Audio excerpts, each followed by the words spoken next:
Au commencement était le Verbe. Et Dieu dit que la lumière soit.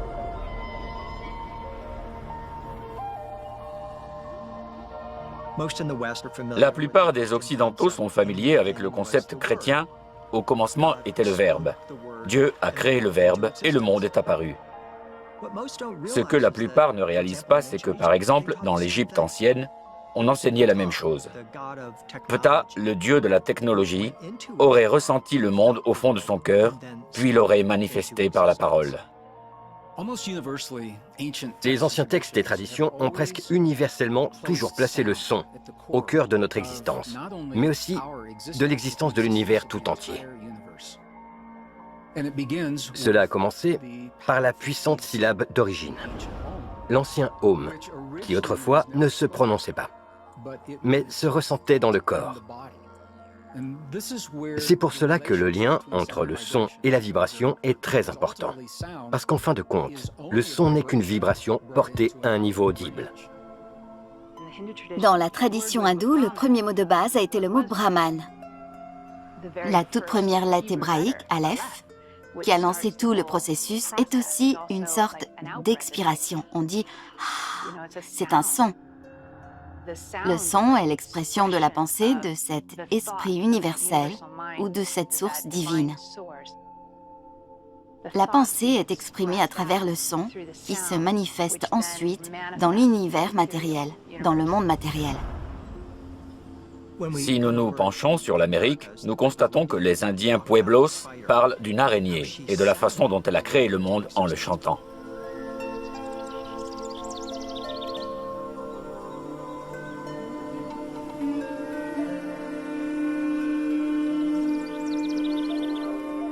Dans la mythologie aztèque, le dieu Quetzalcoatl a utilisé une conque pour générer la vibration qui a donné naissance à la première onde de vie.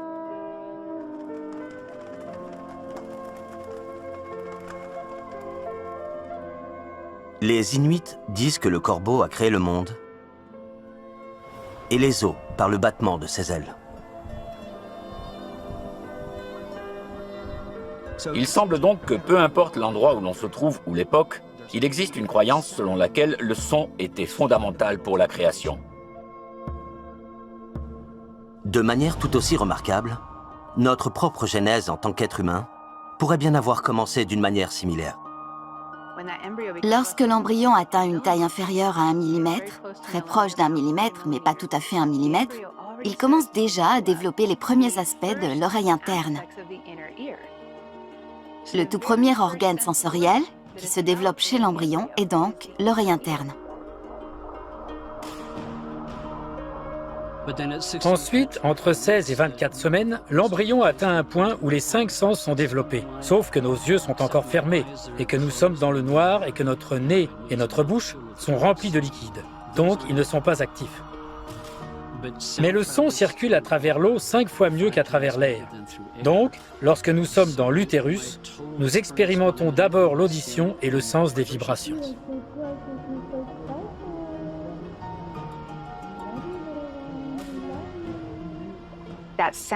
Le son qui parvient au fœtus, à l'embryon, est essentiel pour le développement du fœtus. La voix de la mère, les voix et les sons provenant de l'environnement extérieur, ainsi que la langue parlée par la mère et par le père, tout cela est entendu par le fœtus en développement. Et à mesure que cela arrive à ses propres oreilles, son système nerveux les développe. Il y a 3 fois plus de connexions entre les oreilles et le cerveau qu'entre les yeux et le cerveau. Les sons qui arrivent par les oreilles alimentent donc le système neurologique. Le nerf auditif est directement relié à tous les organes du corps. C'est comme si nous étions baptisés par le son, les vibrations et l'eau. Nous expérimentons tous notre propre évolution. Nous expérimentons tous notre propre Big Bang. Au début, il y a le vide, et tout à coup, il y a cette explosion de nous. Ces sons que l'embryon entend et apprend développe ses perceptions. Il développe sa personnalité, la façon dont son esprit va fonctionner suivant la langue qu'il parle, et ainsi de suite.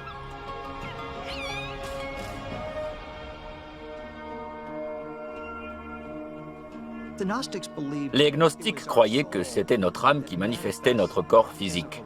Notre corps physique est fait à l'image de Dieu. Et son but ultime est de servir de véhicule à l'âme, alors qu'elle évolue à travers cette matrice. Le son est le premier sens à se développer dans l'utérus et le dernier sens à disparaître lorsque nous mourrons. De nombreuses cultures anciennes avaient des pratiques pour la naissance et la mort, qui utilisaient le son, la musique, les prières parlées ou chantées, car elles connaissaient l'importance de ces passages. C'est très puissant, car cela signifie que le sens de l'ouïe et le son proviennent vraisemblablement directement de la source. Et le son, en tant que premier sens, est probablement le meilleur moyen de se connecter le plus directement à la source.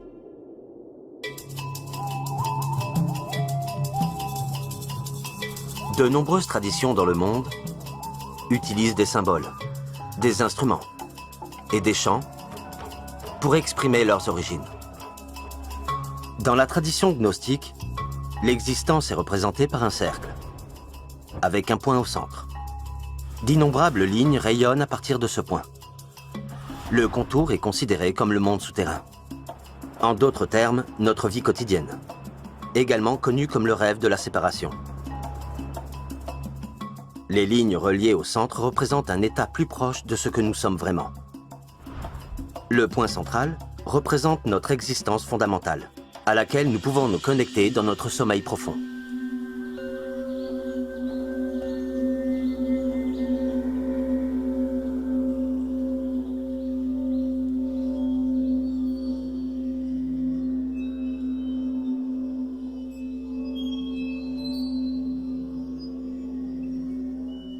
Les aborigènes, dont le nom signifie globalement « au commencement », sont la plus ancienne culture vivante sur Terre.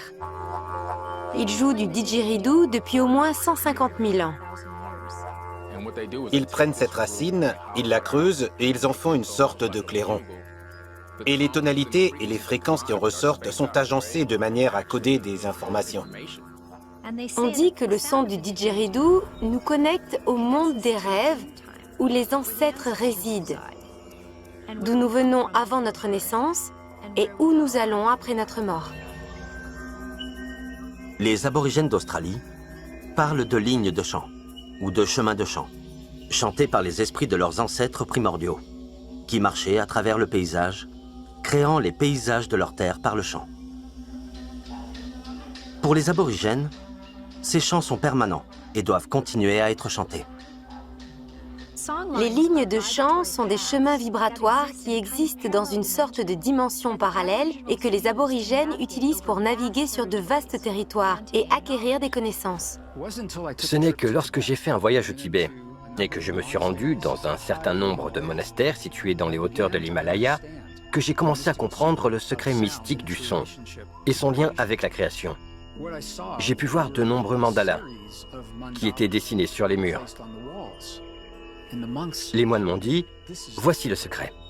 Et j'ai demandé « Qu'est-ce que cela veut dire? Comment cela fonctionne-t-il » On m'a répondu qu'il y avait très longtemps, nous n'avions aucun moyen d'enregistrer le son, mais nous savions qu'en projetant le son dans la matière, cela créait un motif.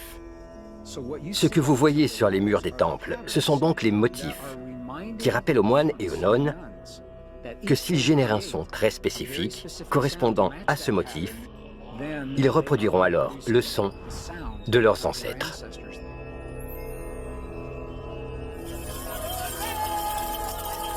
De nombreuses cultures anciennes accordent une valeur sacrée ou spéciale au chant et à la parole.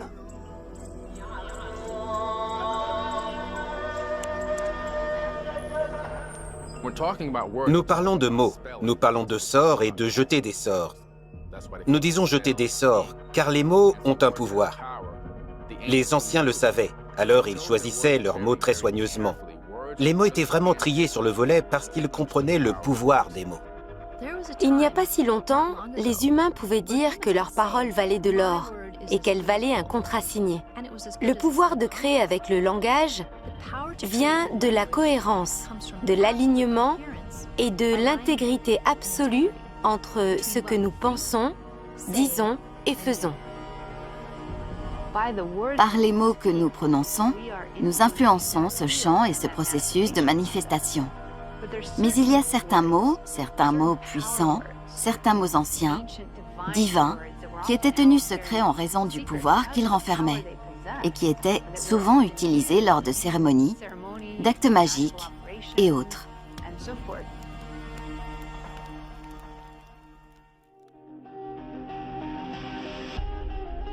Même à notre époque plus moderne, des chercheurs et des inventeurs tels que Nikola Tesla ont réfléchi aux nombreux rôles profonds et mystérieux que joue le son dans le processus de la création.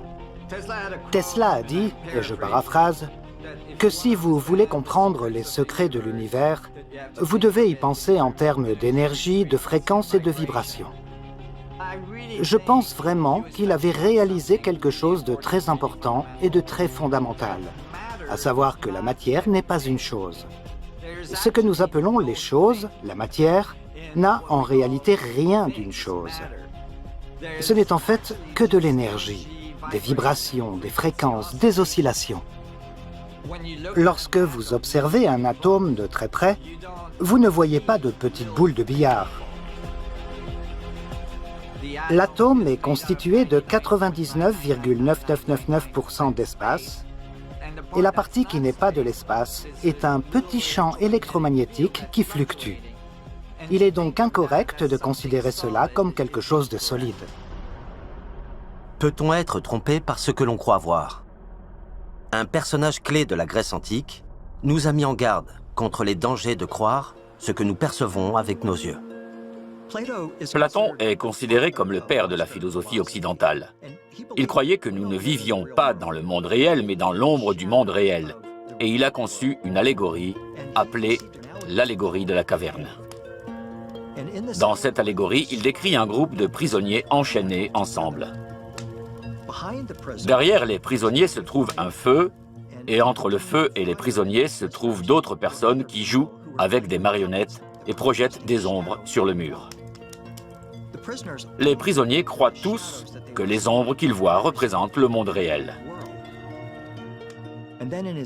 Puis, dans son allégorie, Platon explique que l'un des prisonniers s'échappe, qu'il sort dans le monde réel, puis revient aveuglé par la lumière du monde réel.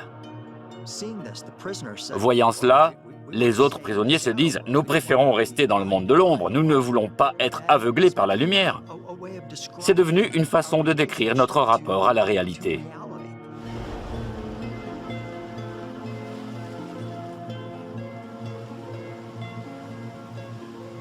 Serait-il possible que l'ouïe soit plus fiable que la vue?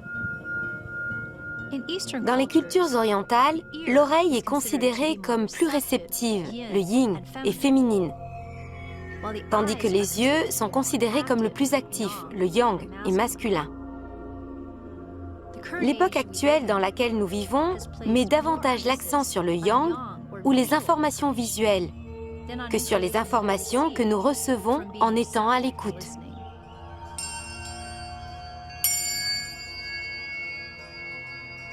Si nous entendons deux tons qui diffèrent d'un hertz, nous pouvons entendre la différence sous la forme d'une sorte de battement binaural. Mais si nous regardons deux couleurs qui diffèrent d'un nanomètre, nous ne pouvons pas discerner la différence visuellement. Cela implique donc que l'oreille est un sens de perception plus précis que les yeux.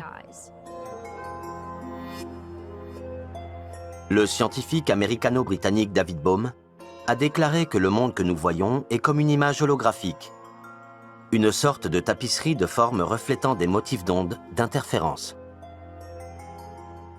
Il a reconnu que les motifs avaient tendance à se répéter. Pourquoi? Pourquoi existerait-il de tels motifs? Après avoir réfléchi à cela pendant de nombreuses années, il est arrivé à une belle description de la façon dont il voyait le monde, qui impliquait quelque chose qu'il a appelé l'ordre implicite. Ce que cela signifie, en fait, c'est qu'il y a d'abord quelque chose qui existe, qui est préexistant et qui a besoin d'être activé, et c'est là que le son intervient en tant qu'essence créative. Si vous prenez un diapason et que vous le frappez contre un cristal, vous allez faire résonner le diapason et le cristal. Ils vont tous les deux osciller entre des phases de cohérence et d'incohérence. Mais à un moment donné, ils vont atteindre une certaine cohérence. Ils vont être en résonance sympathique. Il y a quelque chose d'implicite dans ce cristal qui va répondre à ce diapason. C'est ce que signifie l'ordre implicite.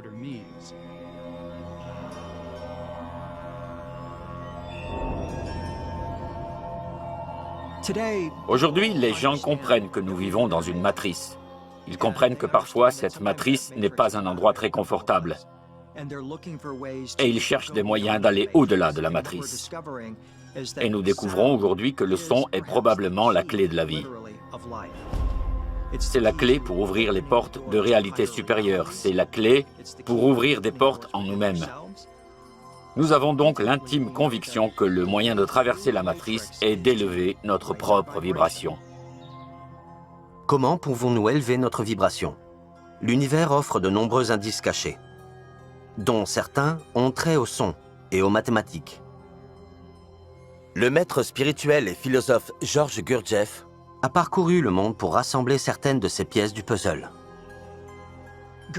Gurdjieff était un mystique et compositeur russe qui a conçu ce qu'il appelait la loi des trois, qui stipule que pour qu'un phénomène puisse exister, il faut ce qu'il décrit comme une force qui affirme, une force qui dément et une force qui réconcilie. À moins que ces trois forces ne soient présentes, un phénomène ne peut se manifester dans la réalité. Chaque nombre dans la création fait partie d'une séquence, dans laquelle un autre aspect du divin peut s'exprimer dans le monde.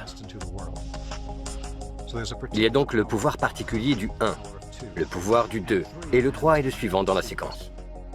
Tout part de l'unité qui se divise en dualité polarisée. La polarité permet au mouvement de se mettre en place. Elle permet l'attraction et la répulsion. Elle permet à l'évolution d'avoir lieu. Un exemple ordinaire de cette loi des trois est votre voiture. Votre voiture a 3 vitesses. Elle a une marche avant, une marche arrière et un point mort. Ces 3 éléments sont essentiels. Le troisième élément entre deux polarités opposées pourrait simplement être le neutre, entre le positif et le négatif.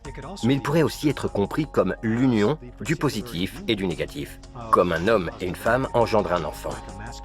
C'est ce que l'on peut voir dans la tradition égyptienne, où les deux composantes sont Sekhmet d'un côté, la composante féminine, et Ptah de l'autre, la composante masculine. Lorsqu'ils sont unis, ils font naître Nefertum, leur enfant représentant la beauté et la plénitude de la création.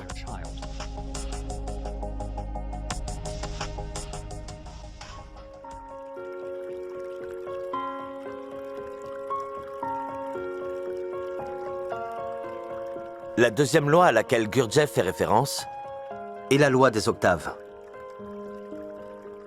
Elle dit que toutes les vibrations, qui se déplacent à travers la matière et l'homme, montent, descendent, deviennent plus fortes ou plus faibles, de la même manière qu'évolue une octave musicale. Selon Gurdjieff, l'univers tout entier est structuré en octaves. Je pense qu'il a raison, car l'univers tout entier est vibratoire. Par conséquent, les octaves sont une composante fondamentale de l'univers, une sorte de dédoublement de la vibration à l'infini, en d'autres termes, la structure de l'univers. Les cellules humaines en sont un exemple. Si nous regardons simplement une cellule, lorsque celle-ci est fertilisée avec la graine de vie, elle génère une sorte de résonance, une fréquence. On pourrait même dire un son. Et quand elle se multiplie, elle se dédouble.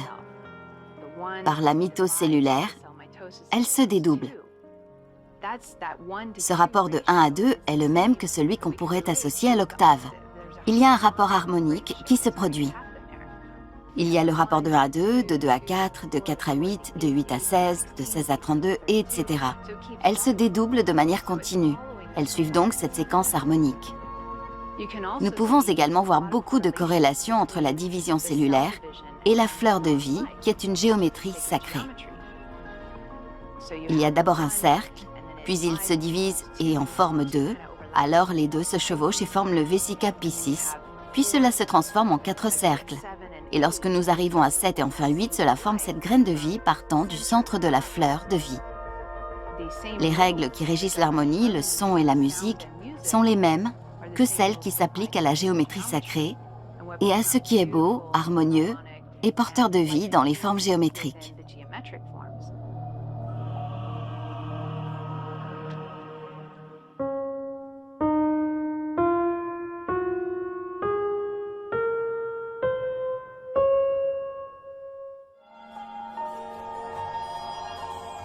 Il y a 7 notes dans une octave.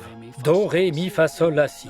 Et quand nous nous penchons sur les mathématiques, nous voyons certaines choses qui se reflètent dans la façon dont l'univers est construit. Par exemple, si vous regardez un piano, vous voyez qu'il y a 2 touches noires, puis 3 touches noires, puis 2 touches noires et encore 3 touches noires. Il y a 2 touches blanches avec une touche noire manquante, n'est-ce pas? Pourquoi cela? Pourquoi n'y a-t-il pas de touche noire entre chaque touche blanche? C'est ce que Gurdjieff appelait le pont Mi-Fa. Do, Ré, Mi, Fa. Mi et Fa sont des demi-tons au lieu d'un ton. Ton, ton, ton, demi-ton. Ton, ton, ton, demi-ton. Il y a 2 liaisons où il n'y a que des demi-tons. C'est pourquoi il n'y a pas de ligne droite dans la nature. Quand une branche pousse, elle pousse en suivant cette séquence. Do, Ré, Mi. La graine s'ouvre, c'est le Do. La petite pousse surgit et traverse le sol, c'est le Ré. Puis une tige commence à se former, c'est le Mi. Elle ne peut pas combler l'écart Mi-Fa et repart donc à Do.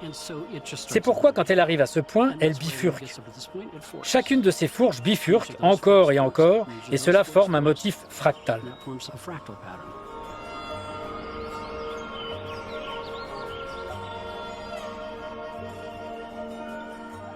Le pont Mi-Fa de Gurdjieff pourrait être comparé à ce que l'ancien philosophe grec Pythagore appelait la virgule diatonique. À l'époque égyptienne, ils avaient compris qu'il y avait un écart particulier entre le plan archétypal de la création des plans supérieurs et sa manifestation à travers de multiples plans inférieurs jusqu'à ce qu'il cristallise ce motif dans une structure physique. C'est pourquoi il y a souvent au moins une légère incongruité entre la forme idéale parfaite et la façon dont elle se manifeste sur le plan physique. Le concept de la virgule pythagoricienne a ensuite été utilisé pour illustrer l'idée que tout ce qui se manifeste dans le monde physique est juste un peu éloigné de son archétype parfait. Mais dans la tradition égyptienne, il était entendu que cette légère imperfection était ce qui la rendait complètement unique et belle. Et que si les choses étaient à 100% l'archétype supérieur idéal, elles disparaîtraient. Tout simplement de la création physique. Comme pour la création d'une perle ou la croissance d'un cristal, ces légères imperfections permettent la formation de fractales, un motif que nous retrouvons encore et encore dans tout l'univers.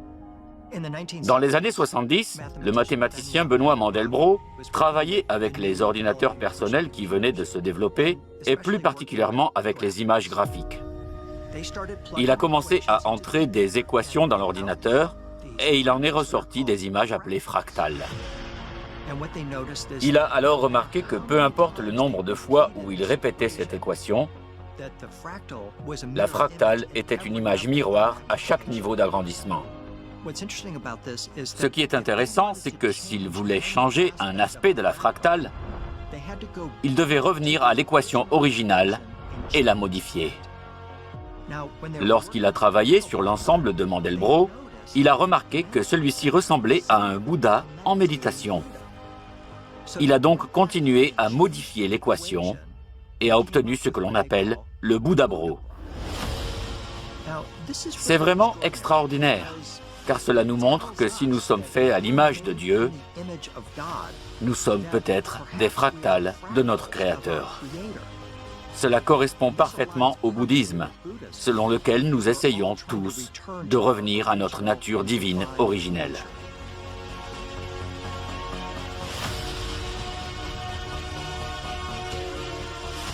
L'auteur et scientifique Michael Hayes a déclaré que la résonance entre la biologie et la cosmologie montre que la vie est une musique, composée d'harmoniques. Son exemple le plus frappant est la structure hélicoïdale de la vie elle-même. L'ADN. Hayes a appelé cette découverte le code hermétique. Hermès est le nom grec du dieu égyptien Thoth. C'est le dieu de la magie et de l'alchimie. Et il est également lié au concept de passer à travers des portes et des portails. Lorsque les Grecs parlaient d'Hermès, ils faisaient référence à cette connaissance ultime de l'Antiquité, appelée la table d'émeraude. Le plus connu dans la table d'émeraude est le 2e verset qui dit « Ce qui est en bas est comme ce qui est en haut ». Cela signifie que tout est en correspondance, que ce qui se passe sur Terre a un équivalent dans les royaumes célestes. Dans la Bible, on retrouve cela dans le Notre Père, sur la terre comme au ciel. C'est une expression hermétique, une expression de la loi des correspondances. Elle indique essentiellement que vous et moi sommes une fractale de toute la création. Nous sommes une reproduction du cosmos. Et ce qui se passe en nous se passe aussi dans le grand cosmos, et vice-versa. L'arbre kabbalistique juif renvoie un message similaire. L'arbre kabbalistique est généralement décrit non pas comme un seul arbre, mais comme un ensemble de 4 arbres liés par la racine. Dans la tradition kabbalistique, il était décrit comme un reflet. Ce qui est en bas est comme ce qui est en haut, entre ces 4 arbres qui étaient liés au même séphirote au centre. Ce que nous avons découvert, c'est que le centre de chacun de ces arbres, autrement dit la racine qui les reliait, était la première solution analytique à la gravité. La gravité est le centre. C'est la force qui maintient toutes les connaissances ensemble, toutes les informations ensemble. Sans la gravité, rien ne s'assemblerait. Aucune chose ne pourrait naître. Tout s'éparpillerait et aucune étoile, galaxie, planète ou même aucun proton n'aurait pu être créé. L'expression « ce qui est en bas » et comme ce qui est en haut signifie que tous les aspects supérieurs de la création se reflètent dans le monde physique dans lequel nous vivons. Et une fois que nous comprenons ce modèle fondamental basé sur l'utilisation de la géométrie sacrée, nous pouvons voir comment les deux niveaux sont connectés et comment nos actions dans le monde physique sont liées au monde supérieur et les affectent, et comment les mondes supérieurs nous créent, nous alimentent et nous affectent ici, à notre niveau.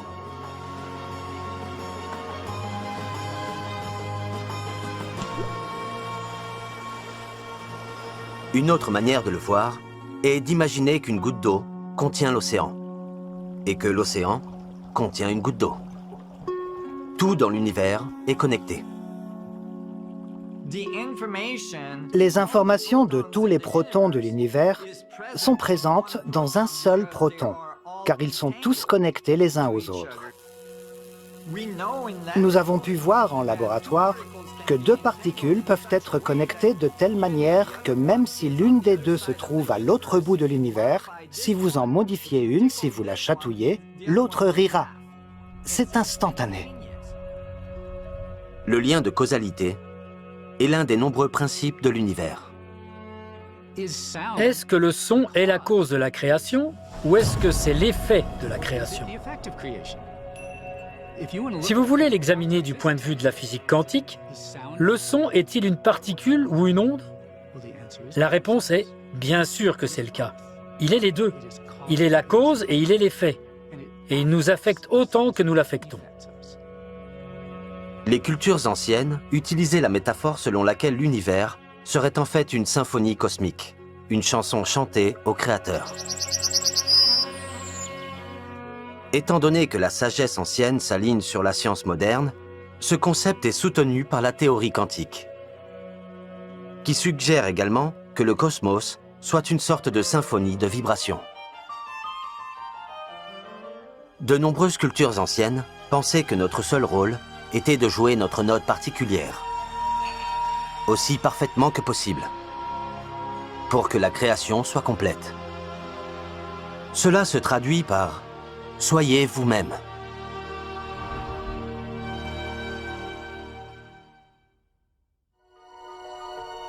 Dans le prochain épisode de « Les sons de la création », nous explorerons les mathématiques derrière la musique.